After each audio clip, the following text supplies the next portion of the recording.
literally keep sharing and keep just doing all the amazing things that you're doing, because you're literally changing the world, like, and you don't even know, like, right in this moment, but like, there's people watching you that like really need that. I love people showing up as themselves and just being themselves. Always have time for that, and words of like encouragement to other women that are doing that. I just find like women so amazing, and I feel like we should all just be uplifting each other.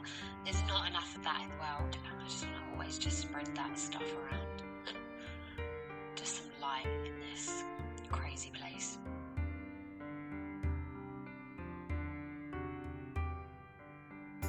You just have this most amazing energy about you, and you're making people smile and you laugh.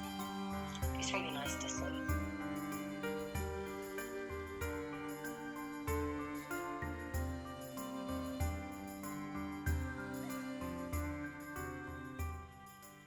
Hello guys, and welcome to a very special video. We have just hit 500 subscribers on this channel, which makes me so happy, and I'm very grateful to you all for being here and watching and coming along with this wild journey with me. So this video is going to be special. You're going to get to come on my foraging classes, some events, workshops, a trip to North Devon to see friends. So I just want to start this video by wishing you the most amazing spring. I hope that this video brings you some joy and wishing you the very best spring ahead.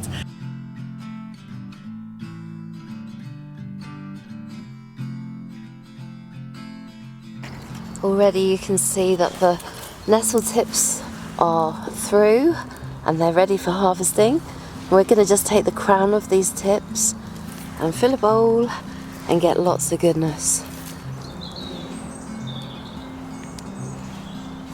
So you can see that the ground ivy is all starting to really go now with these beautiful, nice new fresh shoots. And they grow along nice creepers, so they're really easy to harvest. Just find somewhere where we can get some. This is a beautiful herb. It's a very woody, aromatic herb around the kind of sage and rosemary notes. It's really beautiful. Give it a nice smell. Activate the oils just by crushing and give it a good smell. And this would be lovely with your roasts or roast vegetables. And as ever, in the murky depths of the damp, our beautiful friends are waiting to be found. There they are. Hello, little Scarlet Half Cup.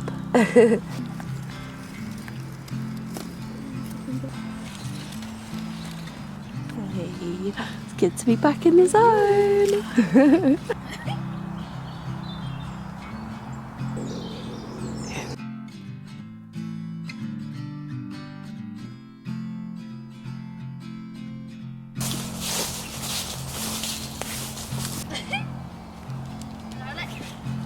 Okay, Gabriel and I have done probably about 5 miles of walking by now, and I've got a lovely basket of Scarlet Elf cups.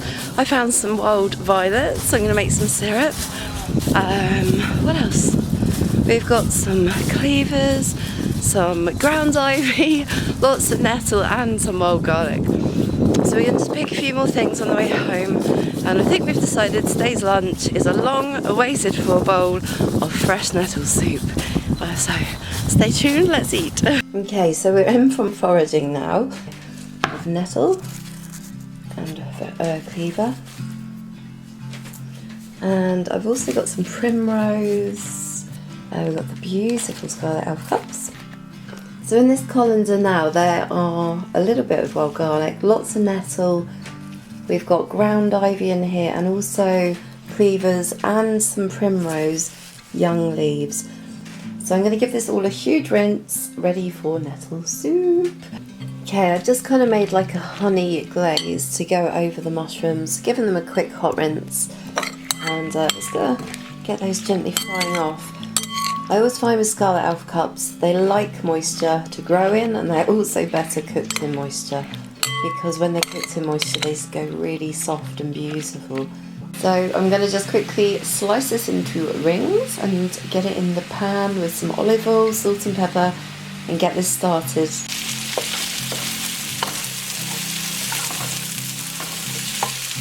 So in here now we've got the caramelised onions, I've added the cleavers, the primrose, the nettle, the ground ivy, and I'm just going to actually try an experiment. I'm going to actually add these now.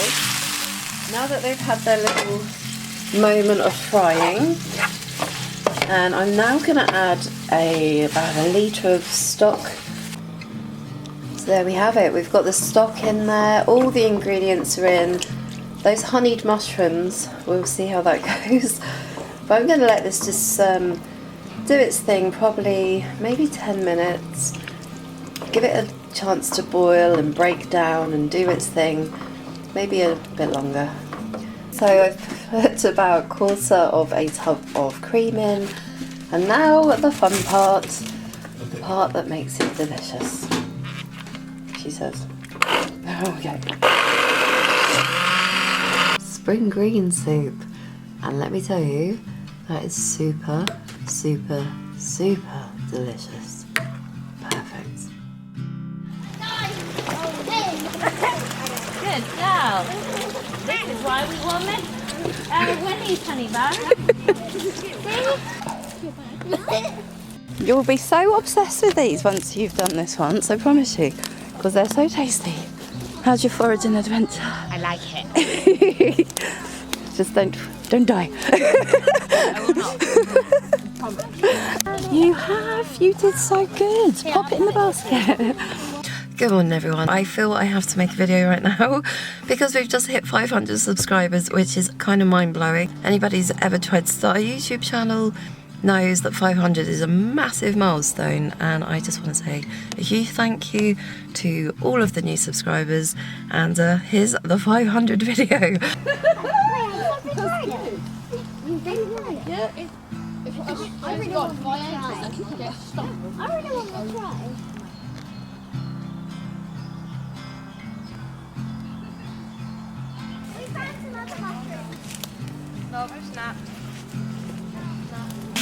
But there's also that respect thing, isn't it? Like when we were younger, if another adult Goodness me, it's the ultimate. it was the worst. Yeah. And I lost that yesterday.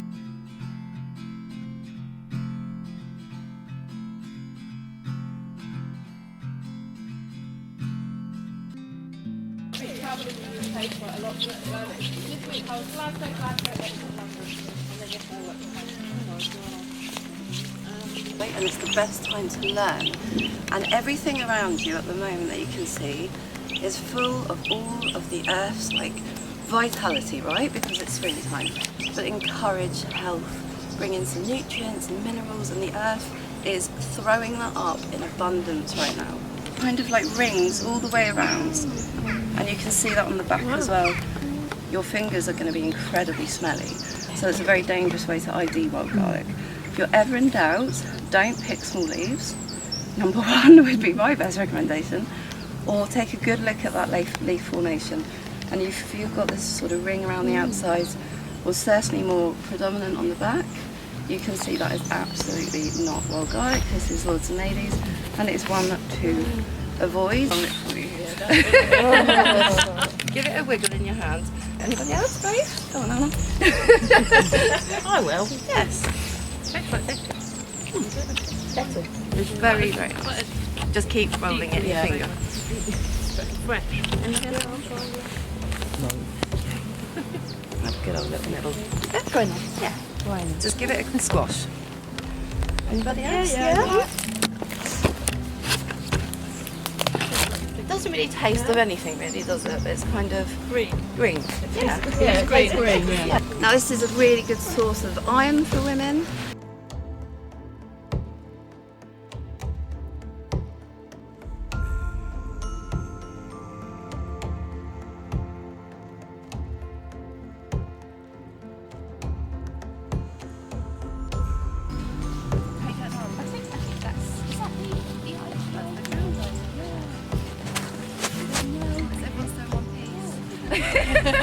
The margin of the plant, correct? Okay, don't keep it.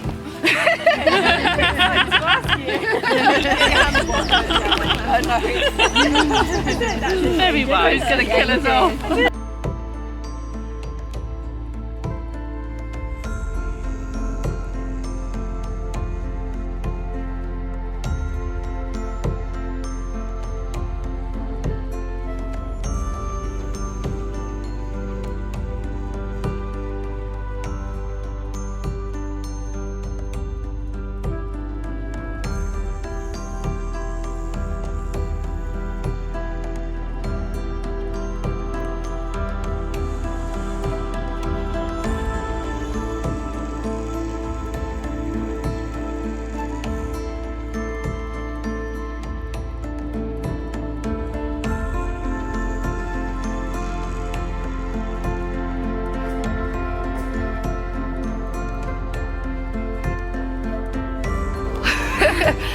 Would you like to introduce yourself to my lovely viewers? Oh, hi everyone, I'm Fern. This is Timber. We both live on the South Downs, of course. Living a true witchy life with a nettle tea in the woods. You know that. And I'm glad you got into it. Thanks for having me. It's great.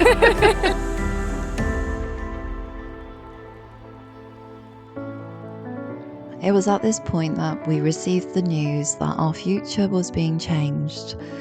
It was such a contradiction of time because the spring is always full of so much promise and hope and joy, yet we were delivered such a devastating blow.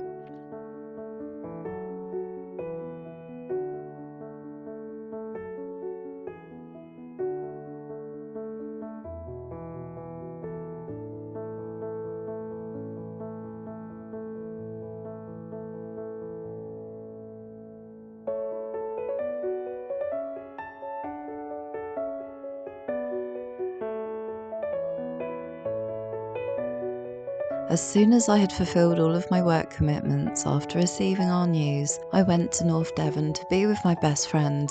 My boys and I were already so deep in our own grief. Going to spend time with our friends and surrounding ourselves with love and trying to make this more of an adventure and far less traumatic than it all felt was really important to me.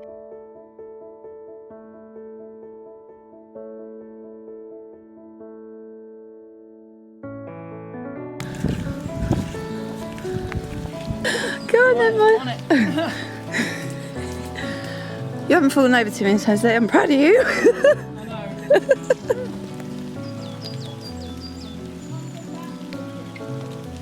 Should have made you go first. I totally kicked a deer in the bum.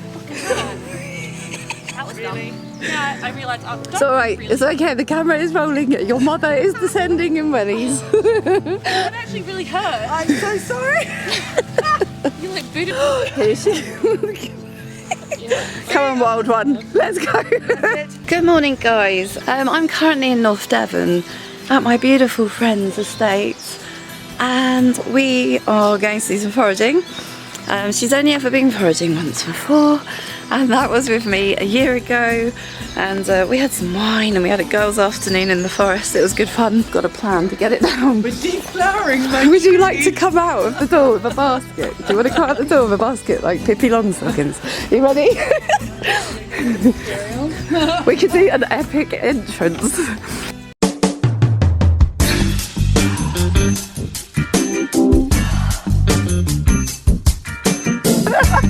Just come on.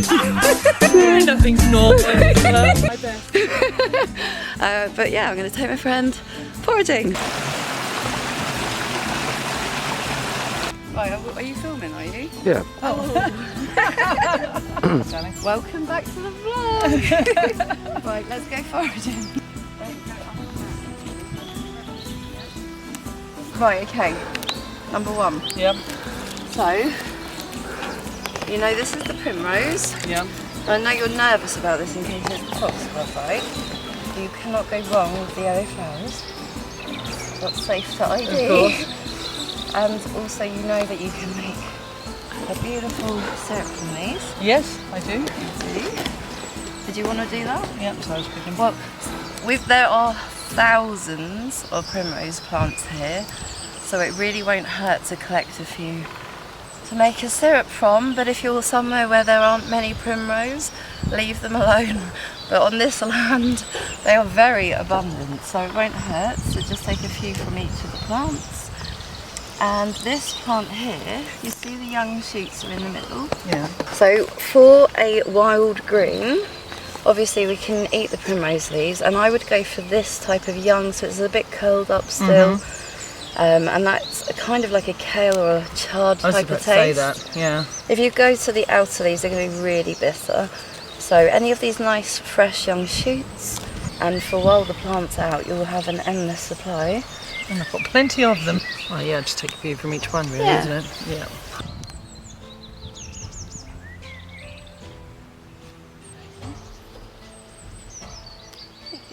The great thing about foraging, in my opinion, is you can spend years and years and years battling, trying to grow vegetables, okay? And if you're good at it, all hats off to you, well done. Definitely. If you're not, or you just haven't got green fingers and you haven't got time, getting to know the wild edibles around you, or in your garden, on your land, whatnot, is going to save you a lot of aggravation. You just go and enjoy what nature has provided. So while the plants are in season, make the most of them. Okay, so there is lots of this, and this is deadly. And Okay, I want good you to to know. know this. So it's really easy to identify. Yep. There we go. Very easy to identify. This is called Dog's Mercury, and this is probably one of the most problematic plants, I would say, as a forager, because as you see, it grows so close to things, and especially nettle. If we're picking nettle, we tend to Accidentally. have gloves on, and honestly, the amount of times I will find a little bit like that in my nettle. So Dog's Mercury is one you want to be so mindful, and I always say for safety, one stalk at a time, especially with nettle, because nettle grows near this. So when I pick the nettle, I will just check the nettle and I'll just maybe give it a bash, then go in my basket. Okay. That's the one I want you to be very mindful of. Now these are actually dehydrated since yesterday, because it's been warm and sunny, but we can still gather them like this, but we'd have to dry them or rehydrate them from here. This is the wood ear, or the jelly ear. So if you want to really improve your immune system or get some iron in your dish, now you used to live in Hong Kong. You would have probably eaten lots of these in Most stir probably. fries, right? Yeah. So the way to cook them in stir fry is just to slice them all up. I would cut off this part of it where it's been growing off the tree, slice it all up, rehydrate it in maybe soy sauce with some spices, and then boom, you'll be able to add them. And you can store these really, really easily because they will just keep drying. They shrivel up into funny little brown Lovely, things. That's obviously not the best. No. So I mean, I was here yesterday. I can feel that that's a nice mushroom. I can already see that's pretty over. I think you have to work with your intuition a lot, and you see how this one's kind of greening. So I would stick to something that looks nice and healthy, nice and brown. You may not even want to try these, but I think you should try them. I will. So have a few there. There you go. You see how they look like ears? Yeah, they do too. They're really cool. They're cool with it. So there's nothing that you can get this misidentified with, in my opinion. There are other type of sort of slime fungus things, but these ones, they look like ears. But if it doesn't look like an ear, just don't go for it. Look at that one, that's fallen off. So they can get absolutely enormous. Okay. But I would say it's a bit green. I'd just leave that one be. That's huge. Yes. It looks like a leaf. And we've obviously got the wild garlic here. We learnt this last year.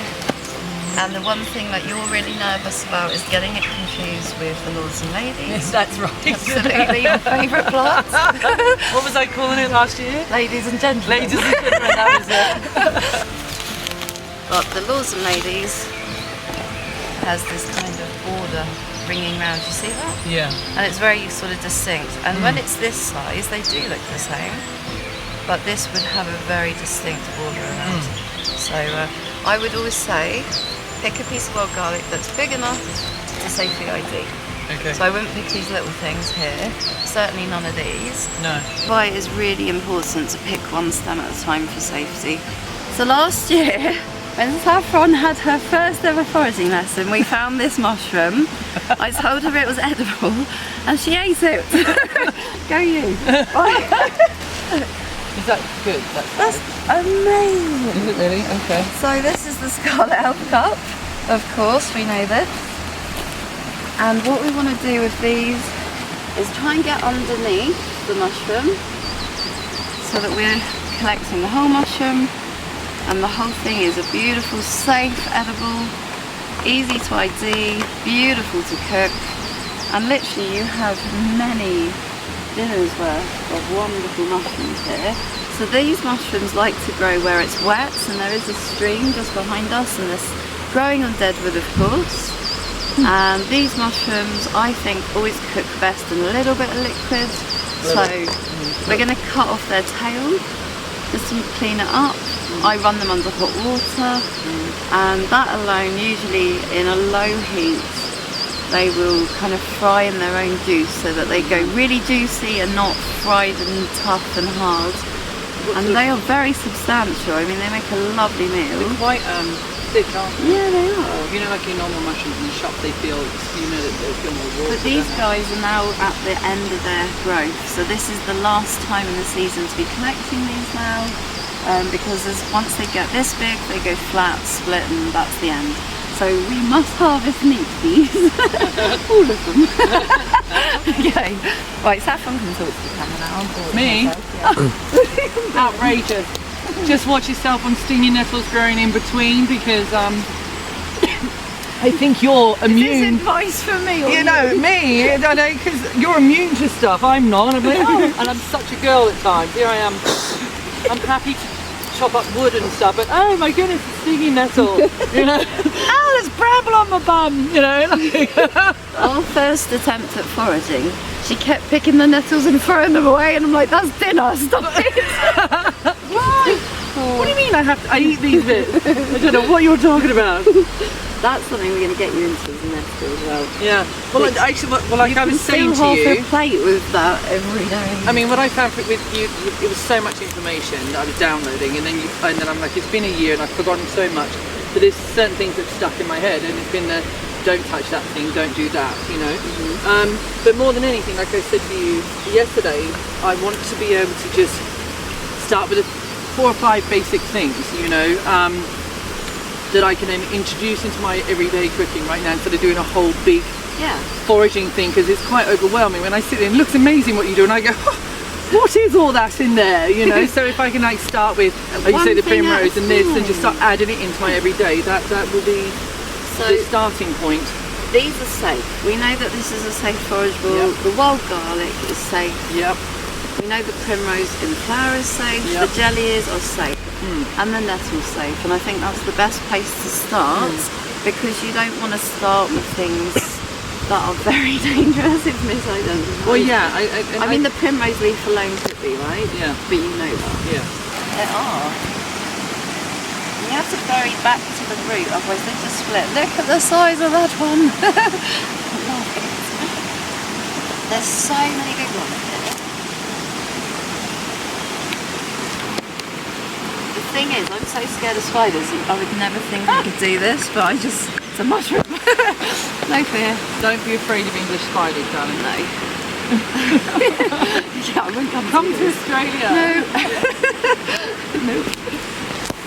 Right, those are some more. Look at these, they're so beautiful. Look at the little leaves of this. You'll recognise that these are currant leaves, like a red currant or a black currant. Okay. And this is the flowering red currant. So if you have a little smell of the leaf to start with, like crush it up and have a smell. Oh! Okay, so it's got a very currant smell, right? My goodness.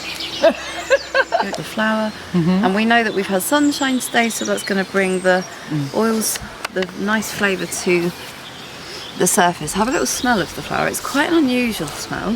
So where do you take it from? So just pick the whole flower head off here and there. It's not going to do too much harm to this plant. Okay. You've got lots of these. I do. And then what we'll do is we'll make a beautiful syrup, and when we make some dandelion fritters, or have girls' night, Yeah, that's soon. we can have it in gin, or we can dip in sauce for the dandelion You know you're fritters. talking dirty when you say gin. So let's us gather some. Okay, so there's something I wanted to bring up with you. Yes. Now, you went to Tesco's and picked some stuff up yesterday. I did. And you came back quite shocked. Yes. Because obviously you have everything at home, you forage and you've got everything preserved and you're going. Yeah. And you said, oh, I can't believe how much money I spent. And you were like £60. And I kind of went, that's nothing. You know, like that's nothing to what I generally spend. There's only the 3 of us. Yes. And I sat there and I thought, wow, of course, it hadn't actually sort of dawned about how much you Don't spend on food. Yeah, you know, and I mean, and like you said, you then can have steak because you do all of this, you know, whereas I'll have to buy a chicken instead of steak all the time. So your quality of life in the sense of your food, apart from it's all amazingly fresh and nutritious and everything, which you don't get in the supermarket, but the amount of money that you're actually saving means that we can invest in better quality meat, which is what I believe in. I'm not a vegan, and I do enjoy meat, so I would rather support the farmers that are doing the independent farming, and we can invest a bit more in our meat. I mean, and that's the whole thing. So I'll only eat free range. Yeah. And I'm very particular, hence why I'm now going to go with my own animals and do my own thing, because I need to know the animals had a quality of life and organic. But yeah, I'm really looking forward to being able to, like I was saying earlier, utilise this and incorporating it in everything else. I may not be to your level, but it's a slow process, isn't it? God, it's You know, I mean, you've done it for like, you're start. highly qualified. You've done it for like 30 bloody years or something. Don't you know, age me. I'm not aging you. I'm not aging you, but no, but it's a passion of yours as well, which is fantastic. Well, I mean, at the end of the day, why not make use of what the earth is giving us? We're stressing her out over producing foods. Definitely. And she's already doing that. So why not learn what we should already know? I think we've got enough there to make your syrup. You sure? Yeah, Well, I am talking gin as then well. when you step back from the plant now, you can see you've hardly touched it. But we've had a good amount to make a nice amount of syrup. So you've literally been foraging for what, 10 minutes with me? Yeah, 10-15 minutes. You've managed to gather some greens. This is all We've got salad. mushrooms. This would be more a stir fry, I feel. Stir fry, yeah. You could put those in there as well, rehydrated in a bit of soy sauce. And then we've got lots of mushrooms, so there's no meat needed today. We're going to have plenty of goodness from the earth for free, and we've got beautiful flowering They are currants. Aren't they beautiful? And beautiful primrose for your syrups.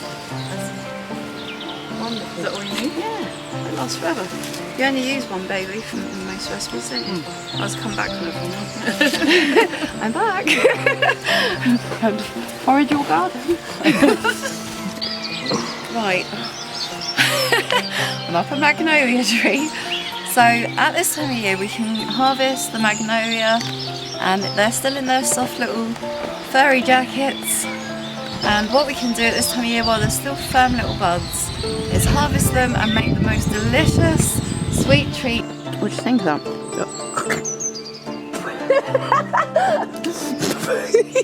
It's a little bit bitter. It's a bit strong.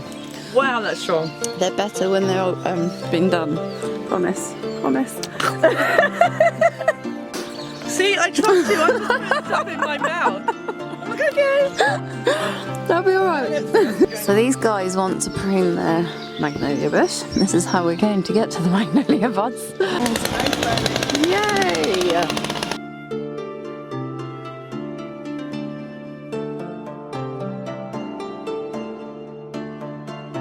Where is she? Hey girl! Oh, it's okay, get a good background. So, thank you for a lovely time. It was great. She's my bestie and I'm going to miss you. Back soon. We've got lots more to do. Yes. So I'm going to go home now because I have to get back. We're not going to make any recipes today. I love you. See you in another video. See you later. Bye.